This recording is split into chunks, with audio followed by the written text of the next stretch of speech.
Good morning student. आज class 8 के लिए चैप्टर 13 है जिसका शीर्षक है रिश्ता। यह एक विदेशी कहानी है। रिश्ता का अर्थ आप लोग समझते होंगे, वह हमारे संबंध को जाहिर करता है। परिवर्तन के अलावा कुछ भी अस्थायी नहीं है, यानी परिवर्तन जो है वह सृष्टि का नियम है। हर कुछ में बदलाव होता है। परिवर्तन का अर्थ होता है क्रांति, और क्रांति का अर्थ होता है बदलाव। चाहे वह व्यक्ति में हो, पेड़ पौधे में हो, रिश्ते में हो, जानवर में हो या प्रकृति में हो, बदलाव हर कुछ में होता है और यही एक सच है।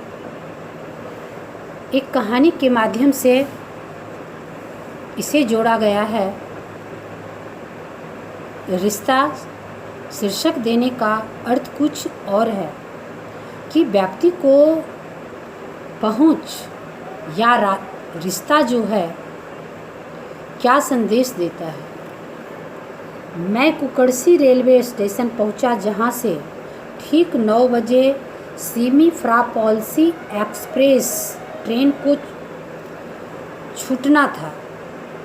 टीटी ने मेरा टिकट लिया और डब्बे में घुस गया। वहाँ पहले से ही एक अधेड़ व्यक्ति, अधेड़ कहा जाता है जो व्यक्ति का उम्र आधा पार कर चुका हो।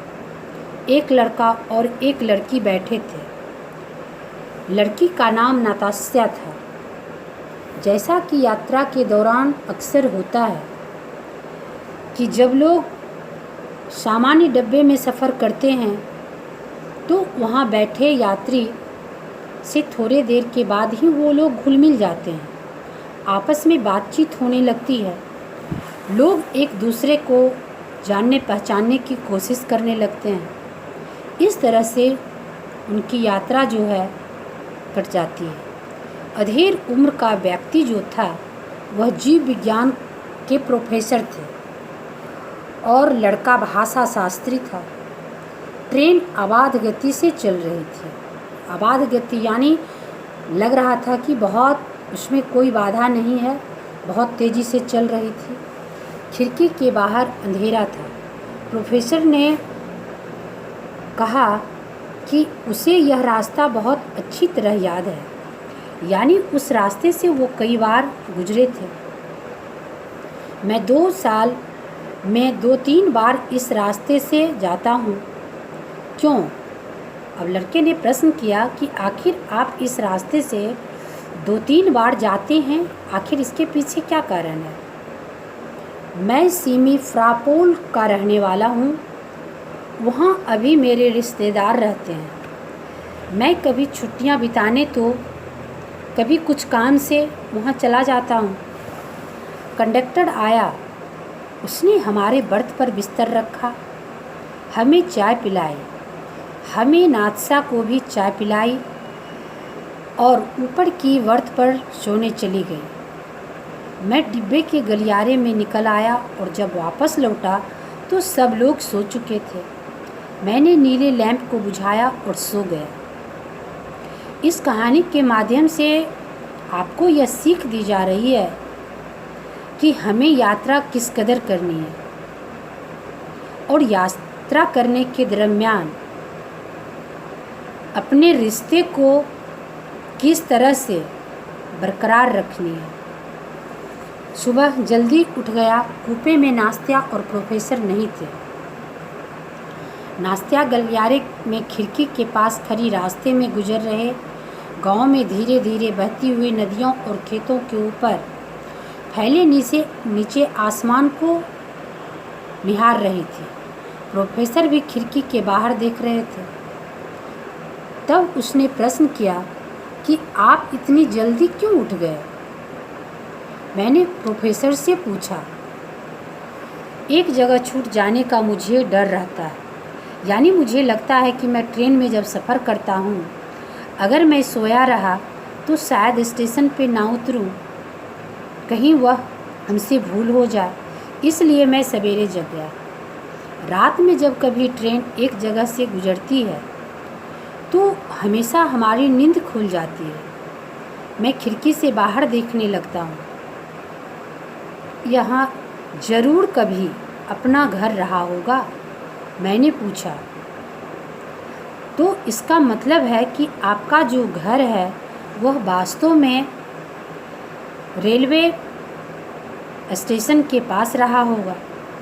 नहीं नहीं, यह जगह बिल्कुल अनजान है, मैं वहाँ कभी नहीं गया। अब यह कहता है कि मैं वहाँ कभी नहीं गया।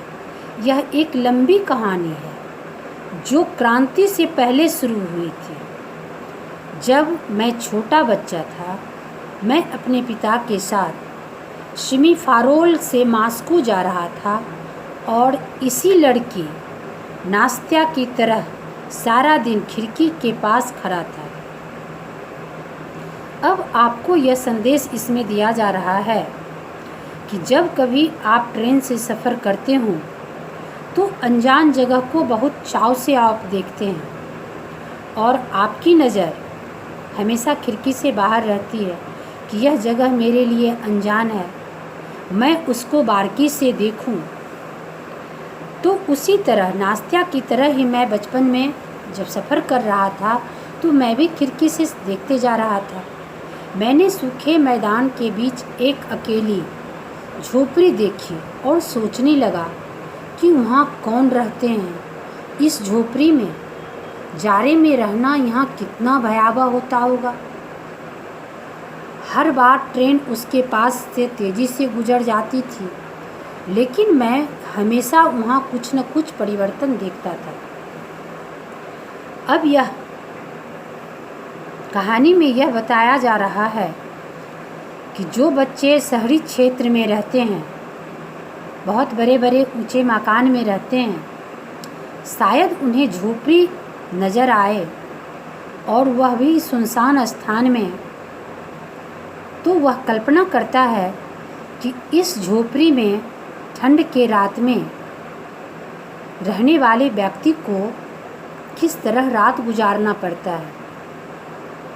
तो ये भावना हमें पर्यटन के माध्यम से मिलता है। जब हम एक जगह से दूसरी जगह जाते हैं तो हमारे मन में कुछ वहाँ के वातावरण के बारे में जानकारियाँ होती है और उस जानकारी को हम आकर अपने आसपास के लोगों को बताते हैं। वहाँ का रहन सहन, खान पान, वहाँ की ज़िंदगी बसर करने वाले लोगों का साहस के परिचय को भी हम आसानी से देखते हैं। इसलिए इस कहानी में यहाँ तक आपको यह बताया गया कि सफ़र के माध्यम से हम क्या सीखते हैं। धीरे धीरे रेल की पटरियाँ के पास खड़े होकर चिल्लाते थे, बाबूजी ब्रेड फेंक दो। हम उन्हें ब्रेड देते थे तो बालू में गिर जाती थी।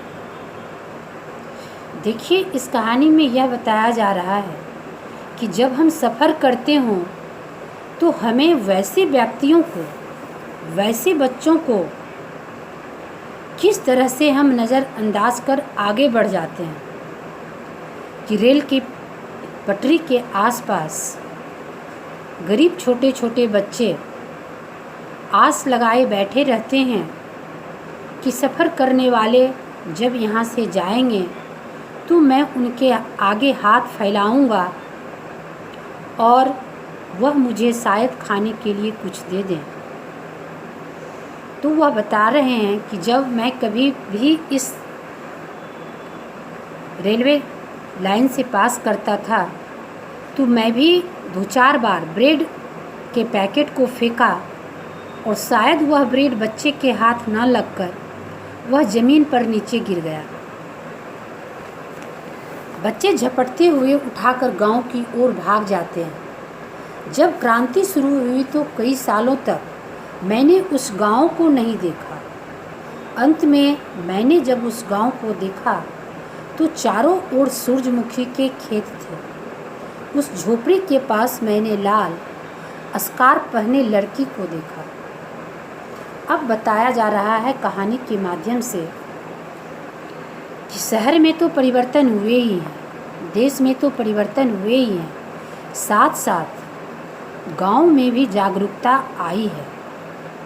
जो बच्चे रेलवे स्टेशन के पास एक ब्रेड के लिए हाथ फैलाते थे और उनका ब्रेड ज़मीन पर गिर जाता था, फिर भी वो झपट कर खा लेते थे, मैं उसी जगह की कल्पना को देखते हुए यह जो कहानी में संदेश दिया है कि धीरे धीरे हर कुछ बदल जाता है, वह गांव में भी अब खुशहालियाँ छा गई है। उस झोपड़ी के पास भी सूरजमुखी के पीले पीले पौधे लहराते हैं और वे लोग भी अब मेहनत कर अपने जीवन में काफ़ी परिवर्तन ले आए हैं। कहानी के आधे भाग को अभी बताया जा रहा है, अगले वीडियो में इस कहानी को पूरा कर दिया जाएगा। धन्यवाद।